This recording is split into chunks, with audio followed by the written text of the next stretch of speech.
Welcome everybody to this meeting of the Economic Recovery Task Force. It's been some time since we met, but we knew last year that we would want to meet once we knew more about how the pandemic played out. And actually, it's quite fortuitous we're meeting today as we're about to go through another reopening on Tuesday. And I might just first of all, we'll take the roll call and I'll make a few more comments about that. So Corey, can you take the roll call, or have you already done that? Do you want to take it specifically, or do you have enough of it from what's in front of you?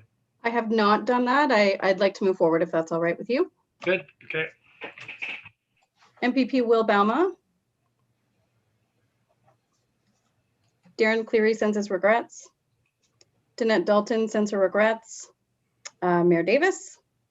Jason Fisher. Here. Maria Fortunato. Present. Martha George. Here. Present. Paul Gortana. Corey, Danette is in attendance. Thank you. Danette just sent me an email that she was going to be dropping off the call. No, not at this very moment. Sorry, Corey, to interrupt. Just when I do drop off, I just wanted to let you know that I would let you know in advance and then try and get on via telephone. Excellent. Thanks, But Danette. set quorum, yeah. Don Guest. Josh Harrison. Tina Headley. Matt Jameson. Ken Karakis. Present. Paul Kwasnick. Mark Lazenby. Here. Joanne Lewis. Present. Alan Levitt sends his regrets. Lily Lumsden sends her regrets. MP Phil McColman. Councillor Dan McCreary. Here. Janice Montour. Present. Heidi Northwood. Present. Linda Parker. David Prang. Present. Fabrizio Secco. Present. Rose Sicoli. I'm here. Stephen Spears. Present. Cheryl Stewart. Present. Douglas Stewart.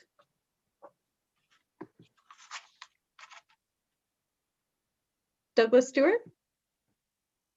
Here. Thank you, Douglas. Barbara Sutherland. Present. Cindy Swanson. I'm here. Dr. Elizabeth Urbaniki sends her regrets. Councillor John Utley. I'm here. Heather Vanner sends her regrets. Peter Vicano sends his regrets. And Malcolm White. Here.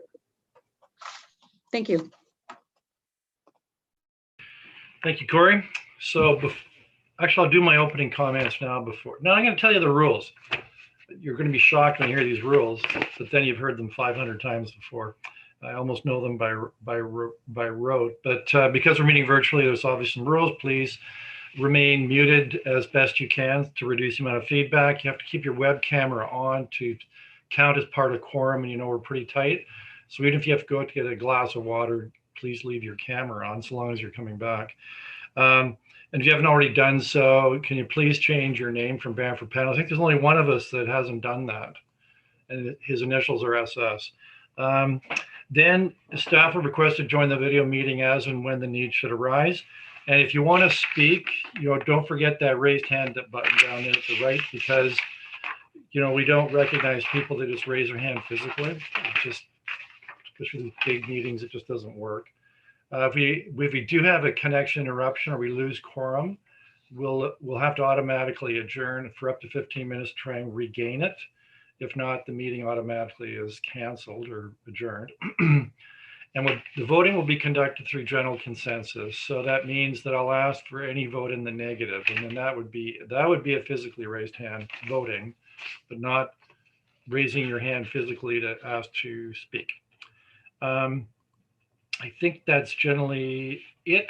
Just a reminder, we are live streamed on YouTube, so bear that in mind. And I just say this in terms of general comments. I haven't yet done my weekly COVID video. I'm probably doing it later this evening. So you're gonna get the information before I send it out. But some of it you'll know, some of it you won't. Pretty clear, I think, that as of Tuesday we're going to be in orange. The numbers we have, we're right on the border between the yellow and orange zone, and so we were in orange zone for most of that period before Christmas. You may remember. And it was only when we moved into red zone that you really started to see a lot of, very onerous restrictions. I mean, there's still restrictions in orange, such as capacity in restaurants and retail and screening and hours of they can stay open till, that sort of thing. So, but throughout it all, there's still going to be a very heavy emphasis, as there was before Christmas, but I think even renewed now, on the use of PPE, masking, physical distancing. I suspect we're getting into a recommendation soon to come from our public health authorities to start double masking. And it's all about the variants, as you're well aware of. And the concern is that moving out of lockdown means more interaction. And without us keeping our guard up, we'll be back into a lockdown come April. We experienced that in the summer, fall, when we thought everything was great. And then, of course, there was an increase. It all comes down to limiting interactions and making sure when we do have to interact, of course, we're properly protected. All of this will be put behind us when many of us are vaccinated. Might interest you to know, I attended a meeting of mayors Tuesday morning with General Hillier and the Minister of Health, and it was a telephone conference. And what we were told is that, as you know, we're into stage 1, which ends end of March. It's long-term care homes, retirement homes, residents and staff. They've pretty much finished long-term care homes. They're into retirement homes now, about halfway through that. Then it'll be patient-facing medical staff. And then that'll probably take them to the end of March, assuming the supplies come through. And then the next quarter is April to June. And I think the supplies that this federal government has arranged are based on quarterly deliveries. That's why they split into quarters. And what they told us about that period is they summarized it by a word, or an expression: age trumps everything else. And so it'll start at 80 plus, 75 plus, 70 plus, 65 plus.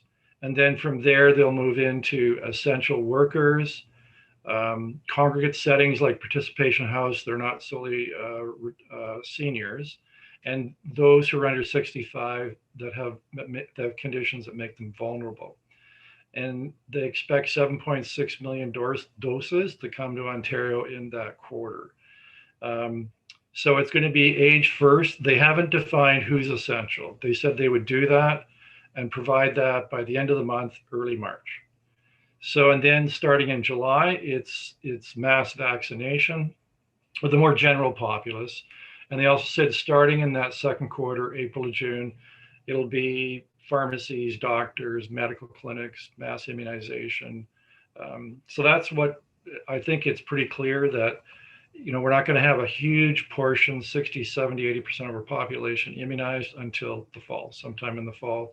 It all comes down to the amount of supply that comes and when it comes. But so that's kind of what we're looking at. And because of that, pretty clear that in that period, April to June, we're not going to see herd immunity through vaccination. We're going to see vulnerable populations, hopefully most of them inoculated, and that'll have a very beneficial impact, hopefully, on serious illness, death, and ICU uptake. But regardless, it will remain a risk. We're still into dealing with, I think, this clearly for months to come. But hopefully by sometime in the last half this year, it will all become a memory. Not a very pleasant one, I think, for many of us, but a memory nonetheless. So that's kind of where we're at in terms of what I know as mayor. And the other thing they told us is that who goes first, the order for vaccination determined by the province. So health units will not have the ability to, I'll change it up. Although the health unit, which is separate from the city and county, a separate organization, they will be in charge of the vaccination program and how it's run in our community based on the provincial rules. The city here at the city, we're certainly helping. We're offering sites, some logistics. Health units looking at where the max immunization will be, things like the Civic Center, the Woodman Community Center, and that decision will be finalized very quickly. So that's where we're at in terms of where we are, as I see it as mayor, with the pandemic and vaccination. So does anybody have any pecuniary interest they want to declare? Not seeing any physically raised hands. All right, so we'll go into the first item of business, which is the minutes of our last meeting, August 26th. Can I have a mover and a seconder to get that on the floor? So just physically raise your hand. So Stephen is the mover, seconder, Martina. Any question or any comments or corrections to those minutes? And you'd physically raise your hand so I can see you. Hopefully I can see everybody. Yeah, I got to go back. I got to do 2 panels here to see everybody. Not seeing anybody. So is anybody opposed to us approving the minutes? Physically raise your hand. Not seeing anybody. Okay, those minutes are passed. So we'll move into the main item for today, which is the report we received from the economic development staff supporting the economic recovery task force. So what we want to do is this. I'm sure most of you have read the report, so we'll have an overview by Kevin Finney.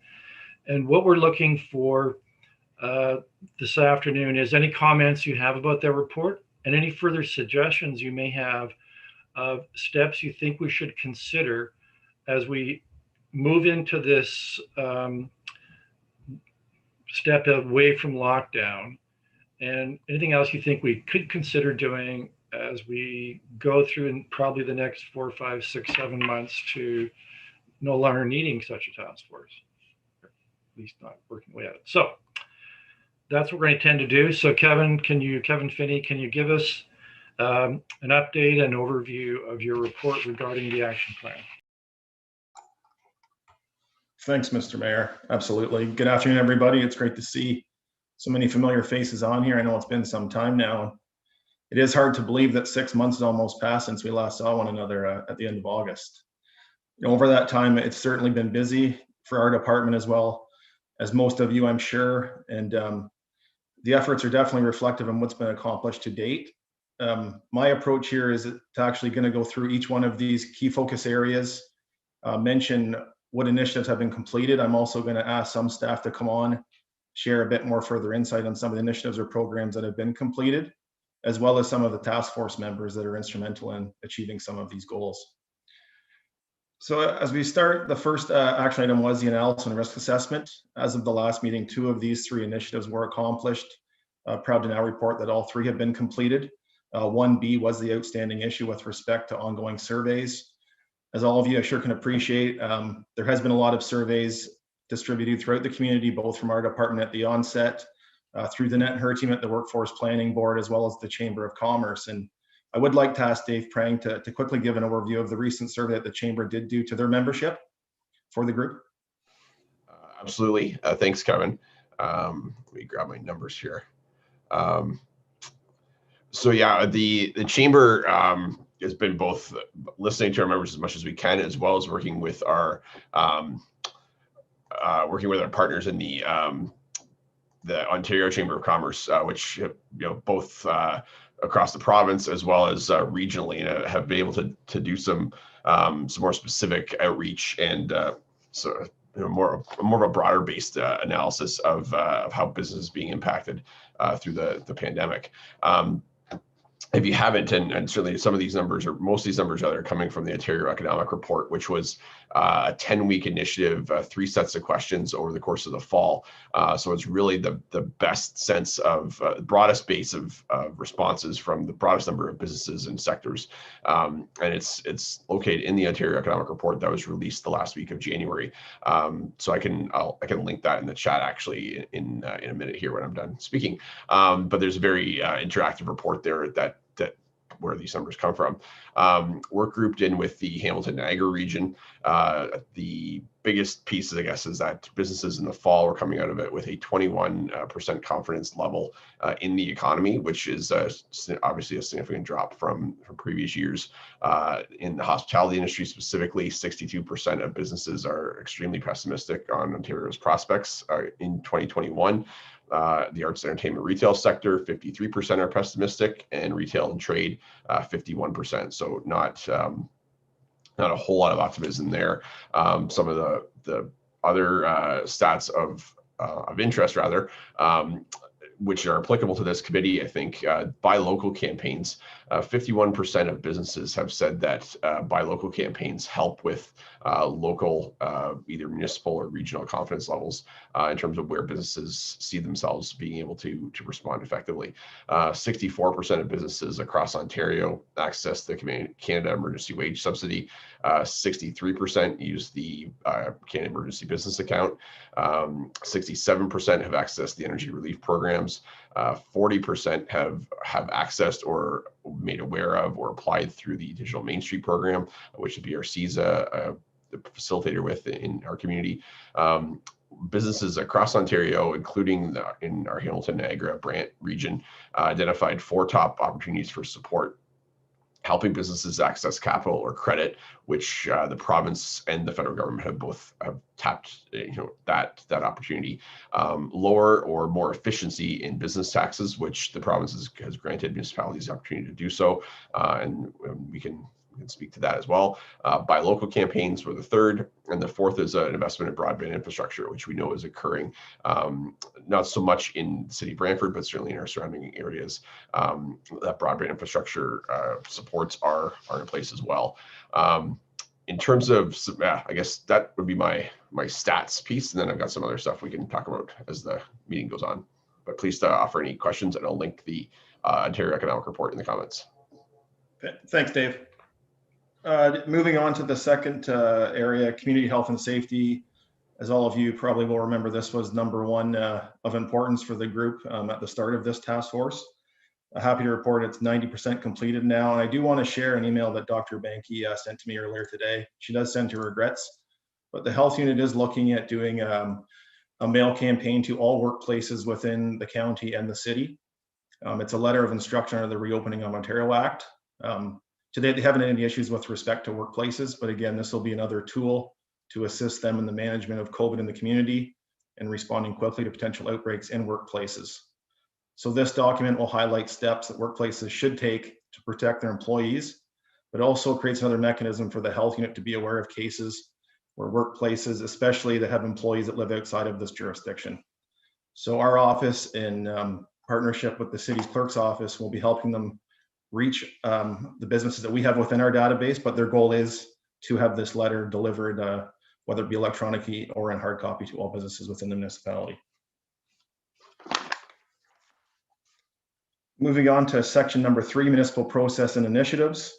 To date, we've also completed this one 100%, which is a good news story. I do see that Joe Muto joined us. I would like to ask Joe to come on and talk about some of the recent temporary use bylaws that the city has extended. Good afternoon, Kevin and Mayor Davis, Councillor McCreary, Councillor Utley, and the rest of the task force and staff.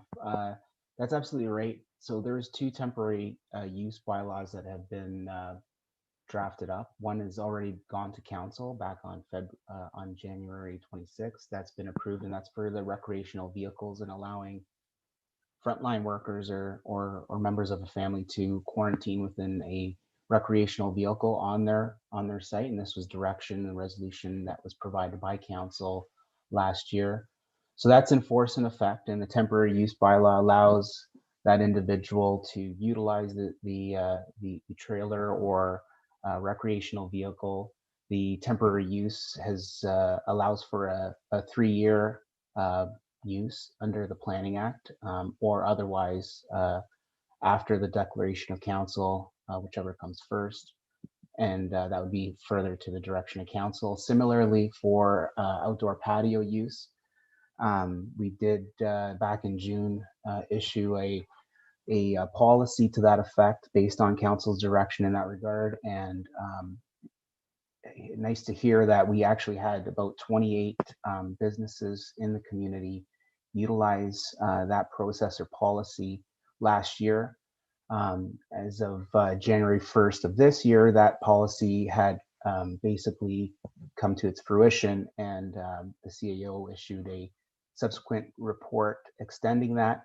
And at the council meeting coming in March, I believe March 23rd, we'll have another temporary use bylaw to address the use of these patios for businesses and retailers a bit more formally. And the bylaw will allow for these patios to encompass some of the required parking on site to address the provincial physical distancing requirements outlined in terms of that direction. And there will be no public notification because pursuant to the provincial legislation that was issued back in, I believe, the summer of last year, it allowed for municipalities to move forward expeditiously with allowing businesses to utilize lands for patios and without any additional notice to the community. That's pretty much a summary of where things stand regarding the two temporary use bylaws as per the direction of council. Thanks a lot, Joe. And if we move on to number 4, support local Brantford businesses. Dave definitely touched on this, on some of the feedback that the Ontario Chamber received. Again, for our department, this is one of the ones where we've devoted the most of our efforts. There are a lot of initiatives that will remain ongoing through our departmental work plan. Definitely learned a lot through this pandemic that is key to support local. And at this time, I'd also like to call on Sarah Monroe to give a brief update on the Brantford Eats program. Thanks, Kevin. I'm Sarah Monroe. I'm the Manager of Tourism, Culture, and Sport in the Economic Development and Tourism Department. And I'm just here to update you on one project we've been working on for the last few months called Brantford Eats. So over the last year, Tourism Brantford has been building our brand new culinary tourism portfolio. This is something we never really touched previously. And we've worked on partnerships with the Ontario Culinary Tourism Alliance, a project called the Great Taste of Ontario Field Trip. We've been encouraging local businesses to register for something called Feast On certification through the Culinary Tourism Alliance. And you've hopefully noticed that we've been doing far more promotion of the wonderful range of restaurants, cafes, breweries, now a distillery, and roasteries right here in Brantford. We've also been refocusing our communications efforts. This is a shift that we've been wanting to make for a bit, but it really worked out this year. By promoting a learn from the locals approach, where we focus on marketing our destination with hyper-local recommendations made by the locals themselves. So the changing patio bylaws were great for local restaurants, and the lower case count over the summer months made dine-in options feel a bit safer for many. But in August, we were getting a bit worried. The case counts were rising across the province, and knowing that the weather would close these patios and remove that option for many of our local restaurants, especially in the downtown core, we quickly developed the Brantford Eats Local campaign with funding from the Regional Relief Recovery Fund grant we received back in June. So we worked with a local business owner to collect offers from 21 different local businesses, from restaurants to breweries to roasteries. We actually have a winemaker in our offer booklet as well. And we completely developed a brand new Brantford Eats offer booklet and launched that program in November. It was offered at no cost to participating businesses. And all we asked for was that they provided an enticing offer that wasn't available anywhere else. Those offers are valid through April 30th, 2021, to give these restaurants a boost during the colder winter months when they needed it the most. The booklets are sold for $10. All proceeds are directed to our local Soup for the Soul program, which is run out of St. Andrew's Church here in Brantford and has expanded significantly over the last year based on community need. You can get them at Sweet Bakery, though I was just there today and they told me they just sold out yesterday. So I'll bring them more copies next week because it's really great news. You can get them online at thesandersoncentre.ca, or you can reach out to Shannon McManus, who is the owner of Cornerstone Capital and one of the owners of the Ladies Who Lead program. So far, we've raised over $5,000 for the Soup for the Soul program, and it's been so successful. And frankly, it's been a lot of fun to work with that we're hoping to offer this program annually. Thank you. Thanks, Sarah.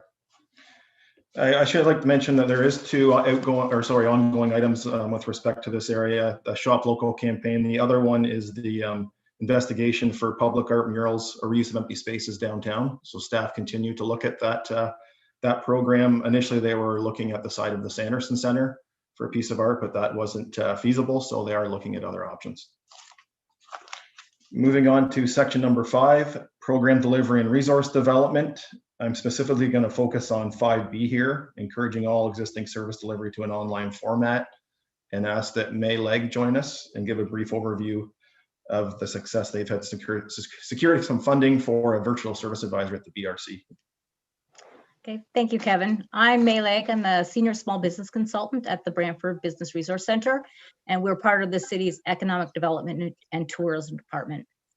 On October 7th, Premier Ford announced the launch of the Small Business Recovery Network program for businesses affected by COVID.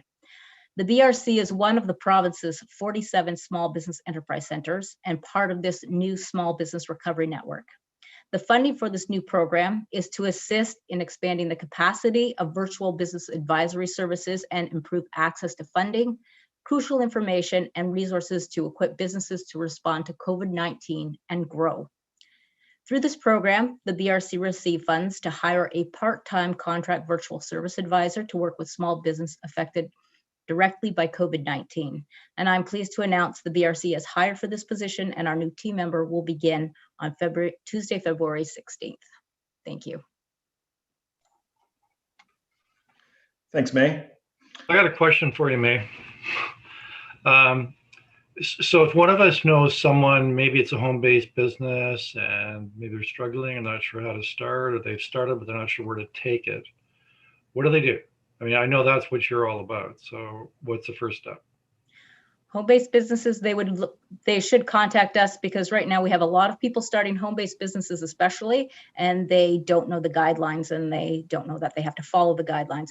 Contact the BRC. We've actually put a new piece on our website explaining home-based businesses, and we are actually going to be starting workshops they are going to be specific to food-based home-based businesses at the end of this month. Great, good. Sorry to interrupt. No problem, Mr. Chair.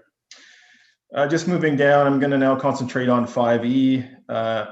Again, I chose some of these because they're more recent, whether they be announcements or these programs that we're offering. So that was my train of thought. So I'm going to ask Cindy Swanson to come on now and talk about the RRF2 funding program and the upcoming event that the Enterprise Brant will be offering. Cindy? Thank you very much, Kevin. I'm Cindy Swanson. I work with Enterprise Brant, and our primary role in the community is access to capital. We work very closely with the Business Resource Center, so we're constantly referring clients back and forth. And we try to, between the two of us, provide supports to local businesses.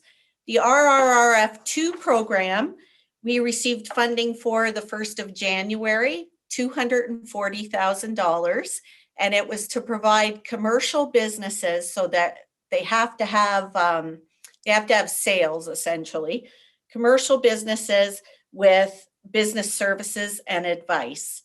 So anything that you can't touch, I tell people. So if you need to have some consulting for your virtual platform, you need help with developing a business plan, you need to do some additional market research, all those things fall under this umbrella.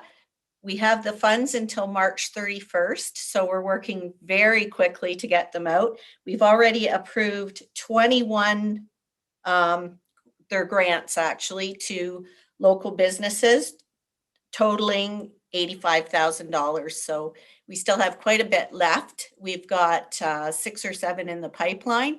We can work with community service organizations that provide services to business. So we are working now with the BRC to put together a seminar series for March. And we're also working with chambers and other service providers.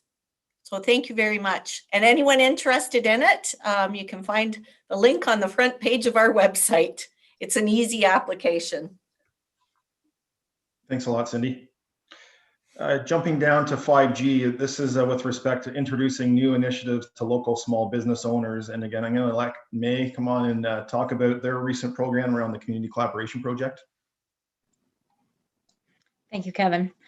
Yeah, this is a new program that just started recently. It's the Digital Main Street Community Collaboration Project, and it's a partnership between the BRC, Hamilton's Innovation Factory, and shopbrantford.com. And the project is funded by FedDev Ontario and the provincial government.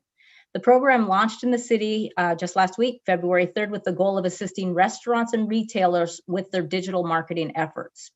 Through the project, 44 Brantford restaurants and retailers who have physical presence within the borders of the downtown BIA will receive digital marketing assistance. Businesses selected for the program will receive a one-year subscription to shopbrantford.com, which is a locally owned digital marketing platform and directory, as well as access to the Digital Main Street transformation teams to help bolster their business online presence. The Community Collaboration Project will run from February 3rd to March 31st, 2021. Thank you. Thanks, May. Moving on to section 6, digital integration and connectivity. I was hoping that Matt Jamieson or Linda Parker were going to join us today, but they were unable to. So I will briefly comment on an initiative. The Mayor's Office sits on the Universal Broadband Task Force for 6 nations of the Grand River. This task force is geared towards extending broadband service across the entirety of their lands. We have provided letters of support through this task force, as has the Chamber of Commerce, to try and secure funding for that solution.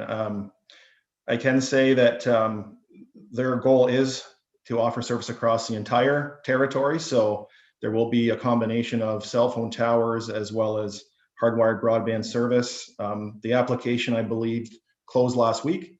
So hopefully we'll have some good news to share upon our next meeting.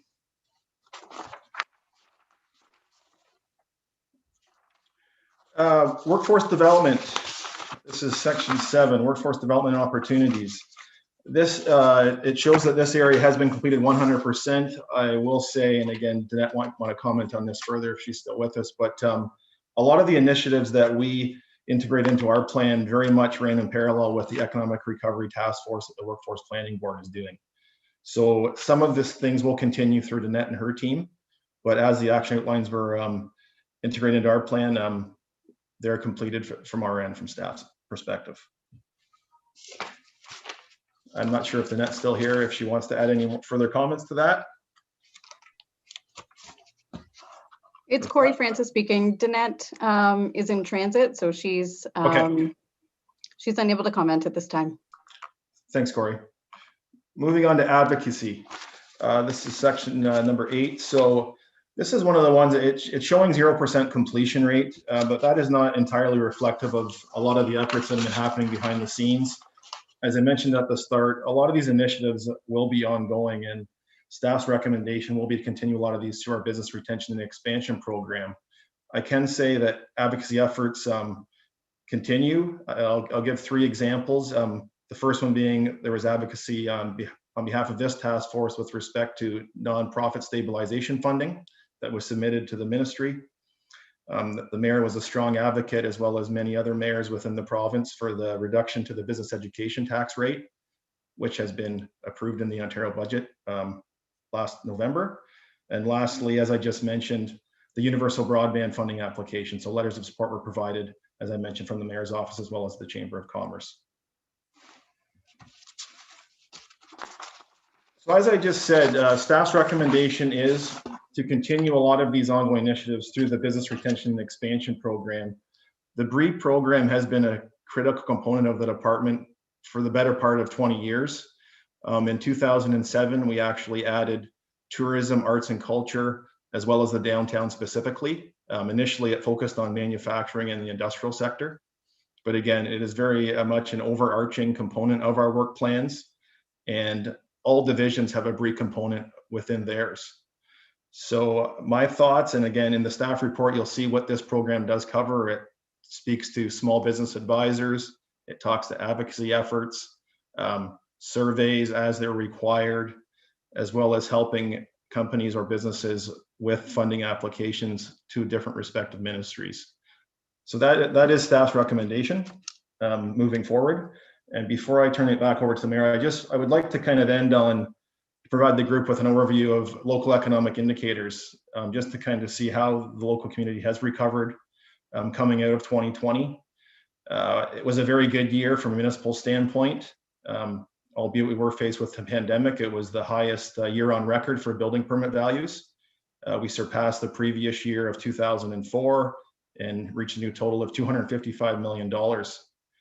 Largely attributed to residential builds, both single family and multi-residential developments across the city, as well as the industrial sector. So a lot of existing manufacturers expanded across the city, or new speculative space was put up for end users. As well, unemployment rate, as we've captured that throughout this entire process, we're definitely seeing that downward trend now. We peaked about 12.7% at the height. We're now about 6.9. And as a lot of you do recall, at the end of 2019, we were kind of on the lowest year on record for unemployment. Average unemployment rates were about 3.4%. So we're definitely seeing that downtick in the economy. In terms of new business development, again, it was a strong year across the city, both for small businesses as well as medium to large employers. May and her team, as well as a lot of the downtown community, they welcomed 45 new businesses across the city. And I just want to get my numbers here in terms of employment opportunities. So this ended up in 67 new jobs. And in the industrial sector specifically, we welcomed 7 new companies to the city. The larger ones, as some of you have seen in the press, Upfield Canada is moving their facility from Etobicoke to Brantford at 810 Craig Street. This is a significant food processor for the entire province. 160,000 square feet to start, but that will probably double in the next 5 to 10 years. They produce vegetable spreads. So if I can use some of their brands, I can't believe it's not butter, Baysal margarine. They also are bringing a new plant-based cheese line to the community. So Violife cheese, which is now produced in Greece. So if anyone's driving by the site now, you'll probably see they're well underway with construction. They should be up and running by the end of the year, initially employing about 200 staff. Overall, from an industrial standpoint, there were 2 other large expansions. Pillars Foods expanded their facility on Middleton for some of their new lines. Just bear with me for 1 second. My memory's escaping me. As well as Grissenbahn. Fabricio is well aware of this company. They supply Ferrero with the breadsticks for Nutella and Go. They'll also be introducing a new product line in the next, I believe, few months. So again, both good investments, around 30,000 square feet apiece.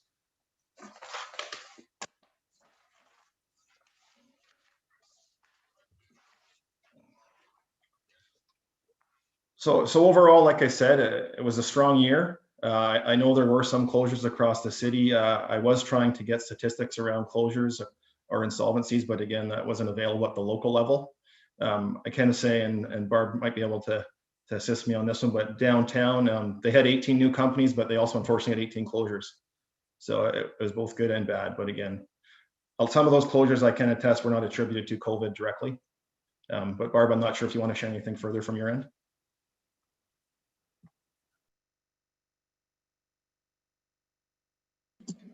Thank you, Kevin. Yes, we were pretty excited about the fact that, regardless of COVID and all that was going on and all the negativity associated with COVID, 15 new businesses opened in the downtown. And, that was a great year for us. I myself cannot name the businesses that closed, or I'm not too sure of the number, but you're right.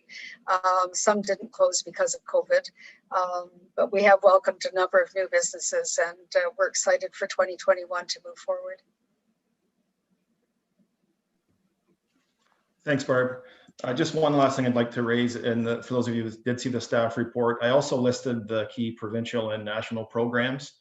A lot of these have been in existence for a while, but I will bring attention to a couple.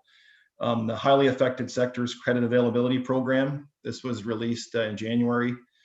An overarching program specifically targeted to some of those hardest hit industries, so tourism, accommodations, arts and culture, as well as the air travel sectors.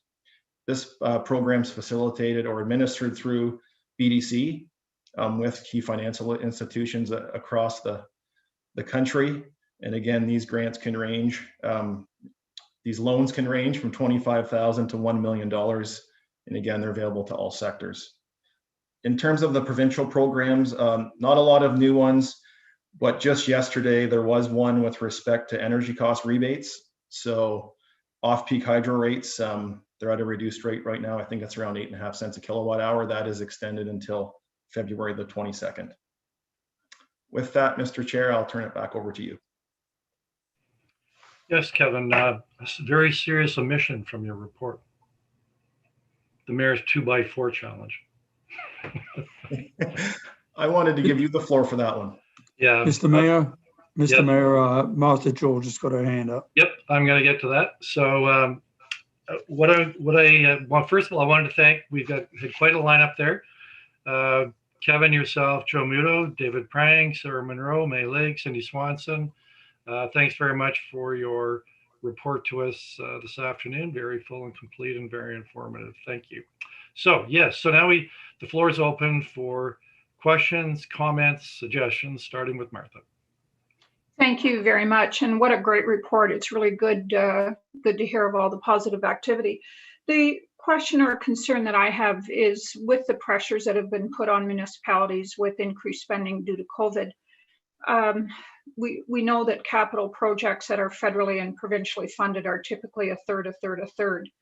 And, you know, the city of Brantford having the resources or the funding to match a third for infrastructure development could probably be challenged on that. I'm suspecting that.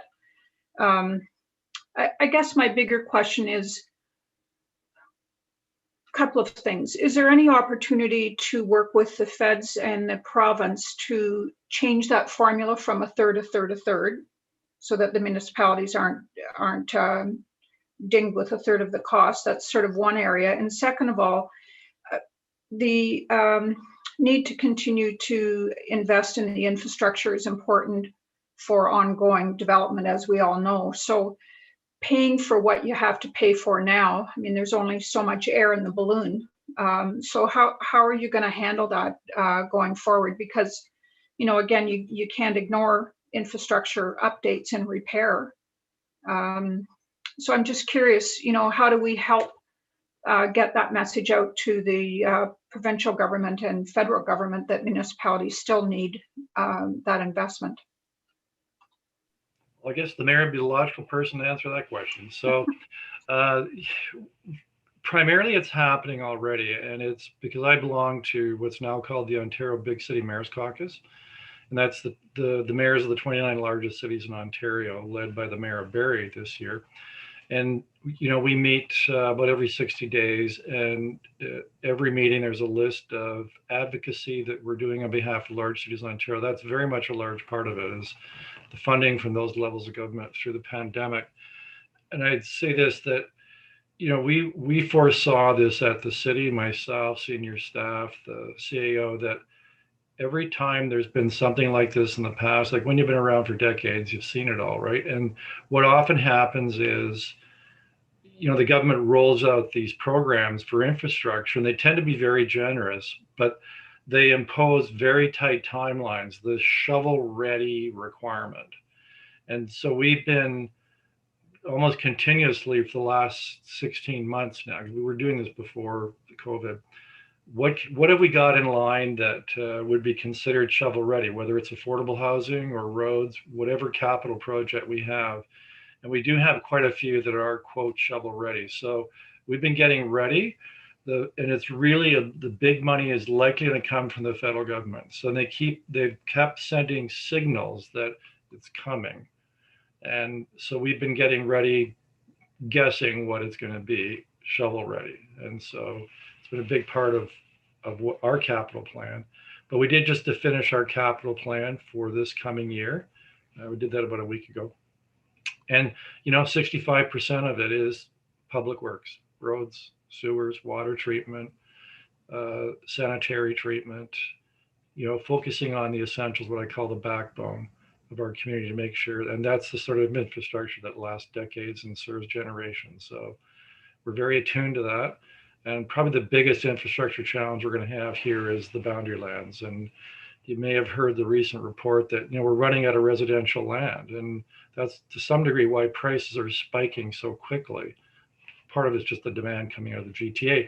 And so that, we have the official plan that we're moving forward with, the revised development charges arrangement that we'll soon be adopting.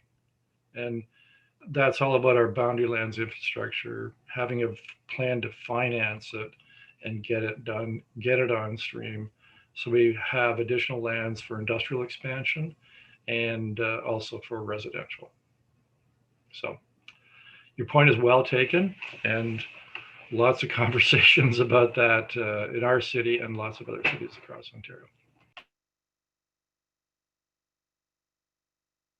Any other questions? I think David Prang, Martha, do you have any other questions you want to make or observations?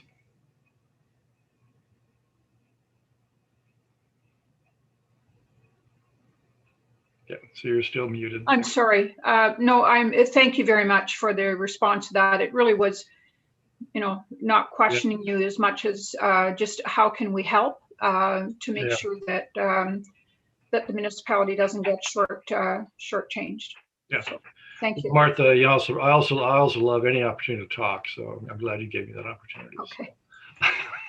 Especially about our city. So I think David Prang, I thought you may have said you were, I thought I may have seen you raise your hand, or you're trying to raise your hand, but. The one piece, just on circling back to what May was saying around the home-based businesses, especially the food service opportunity.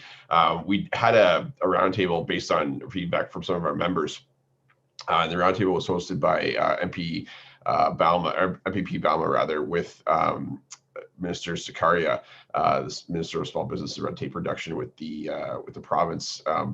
In mid-January, just in response to the home-based business opportunity that the province opened up, and the somewhat perceived conflict with existing businesses or businesses that started at home, followed all the rules, work in a commercial or work out of a commercial kitchen, but then are challenged by or are frustrated, I guess, by the province, seemingly bending the rules to potentially create some unsafe environment in that way. So there's been a discussion locally around that with some of our more restaurant and food service based businesses, but the minister did take that under advisement, and there may be some opportunities moving forward. But certainly that's a great, it's a great area, and it's a great opportunity to get some income supplementation for people that might not be getting where they need to be. But then there's that safety component as well that some are concerned about. But certainly, if there's a way for some of those home-based businesses to work out of underused commercial kitchens, whether it's in community centers that are either privately owned or owned by a church or another organization. Just to get be mindful of the safety component for that piece as well. But based on our feedback from that event, as well as some other pieces, certainly the Brantford Eats booklet's been amazing. So continue to do that, and certainly we're at the chamber, we're gearing up with some additional resources, human resources rather. So we'll have some opportunities to be able to assist as things open up as well. Okay, if I could get a mover and a seconder then to receive this report, and then we can have any discussions. So moved by Councillor McCreary, seconder. Yes, Rose, thank you very much.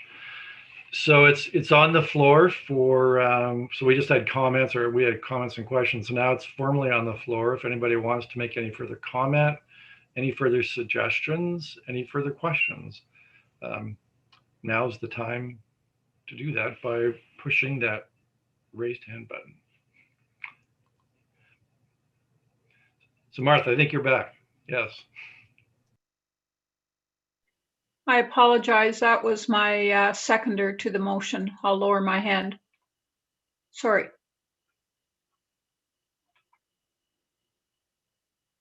David Frank.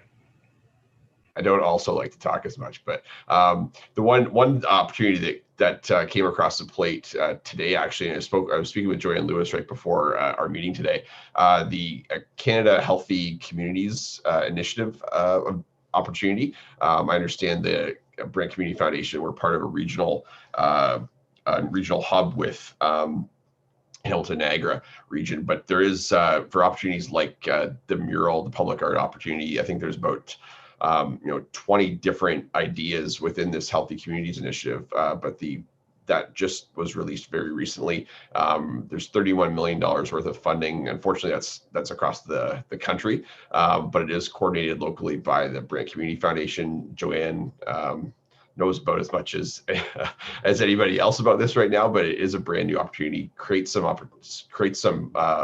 funding channels. Municipalities can apply for it. Groups, organizations, opportunities like the community food gardens, those types of things. One of the things that we're hearing from our members, particularly from the hardest hit members, such as those in both food service, nutrition, health, wellness, gyms, those types of things, that also blends into some of the responsibilities of the municipality in terms of recreation. If we can figure out ways, potentially through this funding envelope or others, of re-engaging the fitness community, the healthy living community, those areas that have been particularly hardest hit because they're so forward-facing and client-facing. They're both an opportunity to help out entrepreneurs and small business owners, as well as create a healthy population. And it's not something that's talked about so much as we're trying to prevent people from getting sick. But if we can do that looking forward by creating a healthier community, by getting people out, to encouraging and continuing to encourage people to get out walking, return to the gym when they can and when they feel safe to do so, eat better, eat locally, those types of things. I think that's some added value we can potentially add to some of the recommendations in the report. Yeah, thanks, David. Anyone else, any questions or comments? So, not seeing any raised hands. So, is anybody? Oh, Barbara Sutherland from Downtown BIA. Thank you very much. More of a comment and then suggestions. On the behalf of the BIA, we want to thank with all of our heart this process. And I don't know if we would have survived without the support of economic development, the BRC, Enterprise Brand, and all of our partners, Laurier, Conestoga, all of our downtown partners, and everyone at the city. Because every time there was a problem or a perceived problem, our questions were answered. We were supported 100%. Our members were supported 100%. And I just want to put a big shout out to the city and say thank you so very, very much for helping us survive and helping our businesses survive. The outdoor patios and the work that's being done on that, the free parking and the parkade, it all helped. And will continue to help as we slowly open. And I wish I could say more. If there was more to say, I will. Thank you. Well, I can add to that. And okay. I think actually in our community, we can be, I think, quite proud. We've done very well in terms of our statistics, how we've dealt with the pandemic, the incidence of serious illness and death, and the rate of cases. Certainly one of the best records in certainly southwestern Ontario and southern Ontario, other than in Peterborough and Kingston, for large cities. That's not a fluke. That's a lot of organizations working together diligently to protect one another, our loved ones, and our community. And that's the one silver lining I've really seen from all of this. And that's a lot of different organizations, even within departments at City Hall, a lot more cooperation, understanding of the challenges faced by each and what we can each do to help one another. And that's regardless all of the negativity that is always there when you're facing a crisis. And I think we should be proud of that. Not only that, but in many sectors of our local economy, as Kevin related, we've done remarkably well. Record year for construction, attracting business, working towards bringing the boundary lands on. You know, despite dealing with the pandemic, the city actually doing quite a bit in terms of regular business and preparing for the future. But you know, it has come at a cost. We've lost some members of the community, and those of us who know people who've had COVID, it's tough, and there's ongoing implications from that.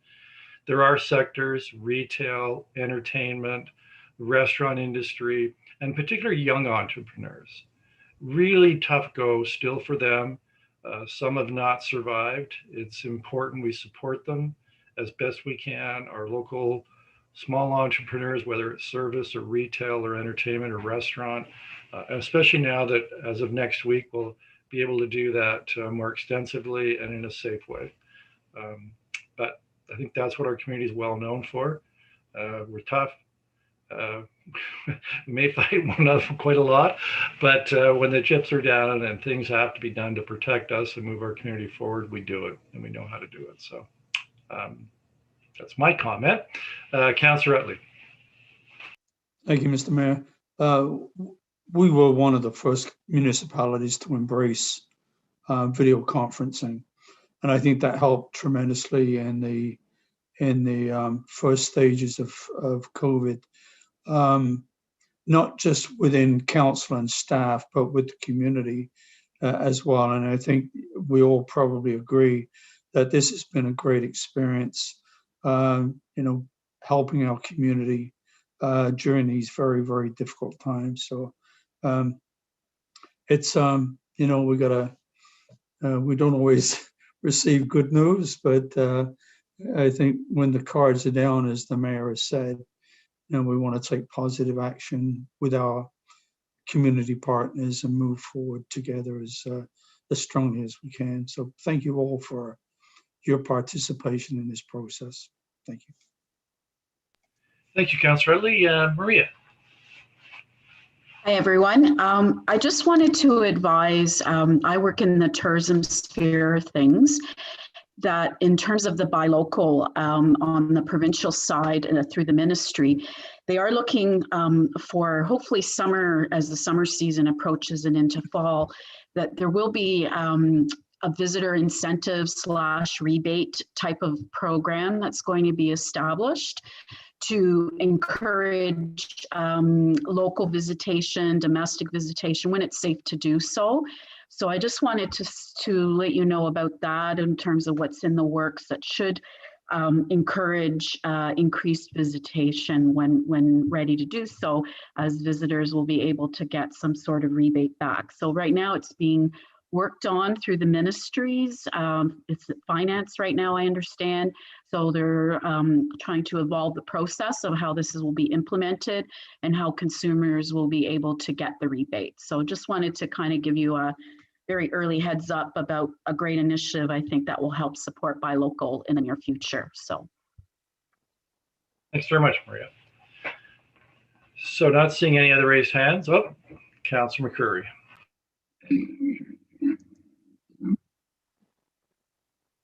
Thanks, Mayor. That cursor is being very elusive today.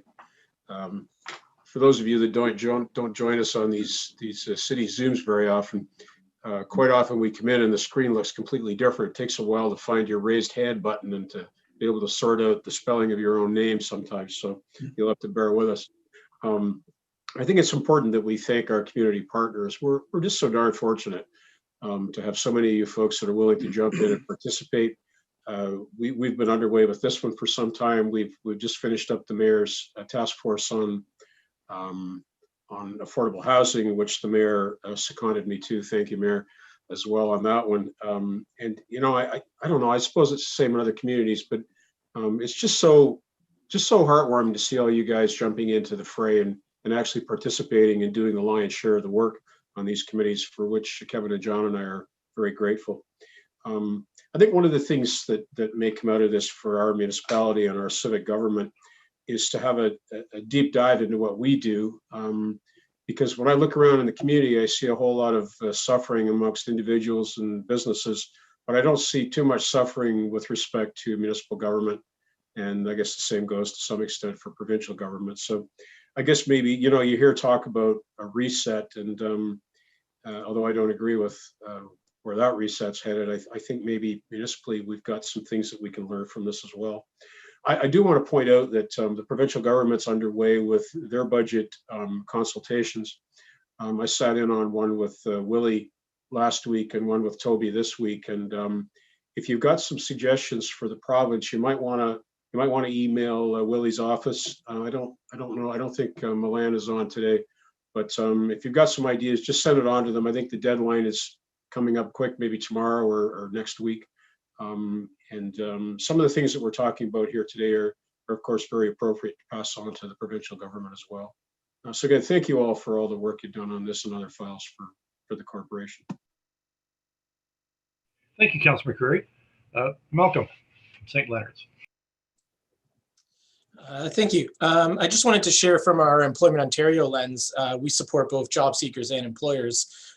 We are starting to see a lot of job seekers start to re-engage with the job search process. And I think over December and January, there was a lot of fear about going back out to work and finding new jobs. And we've seen even in the first few weeks of February, as we get ready for a larger reopen, a huge increase in job seekers ready to enter the workforce. So I think we're well positioned to hopefully get a lot of people back to work in the coming weeks. So just wanted to share that. Thanks for that, Malcolm. So any other last chance? With that, so the motion on the floor is to receive the report that we just received or just heard. Anyone opposed to that?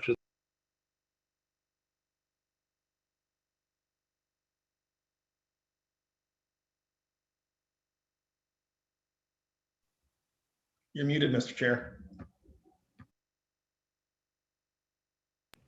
So my finger slipped off my space bar. So we don't have any resolutions, notices of motion. The next meeting, you know, I'd love to be able to say we're never going to have another meeting, but given what may happen, and we could well have another meeting, depending on what transpires later this spring. But I don't like to call meetings just for the sake of having meetings. So the next meeting will be at the call of the chair. We'll try and give you as much advance notice as possible if circumstances suggest that we should reconvene. But as Councillor McCreary did, I want to thank all of you for your assistance, your willingness to serve our community. I think we've accomplished a lot here, that we have a plan that I think is meaningful and has within it concrete steps, many of which have been accomplished. We have much more to do as we now hopefully move into the last stage of dealing with this pandemic. And our community is more fortunate than many, but there's still more work to be done. And I'm sure all of us will be there doing our bit and our part to make our community much better and stronger. And that's what I think will come out of this pandemic. I think really, truly a better community in many ways. So with that, I want to again thank all of you and hope all of you have a very safe and happy Family Day weekend, and that as we move into the lockdown, please remember all the precautions and let's keep one another safe. Thanks. Thank you. Bye, everyone. Thank you. Bye. Bye. Bye, everyone. Thank you.